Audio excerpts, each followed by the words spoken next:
Oh, hi, Nana. Hi, Becky. What are you doing? Oh, I just came into your bathroom and I noticed it smells terrible. Who was here? Who was here? You. No, that was not me. That was Richard, I thought. Probably so.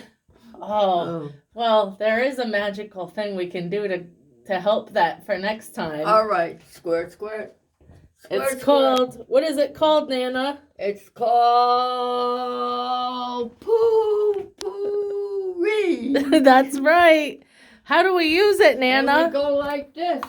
Okay, what do we do? 1, 2.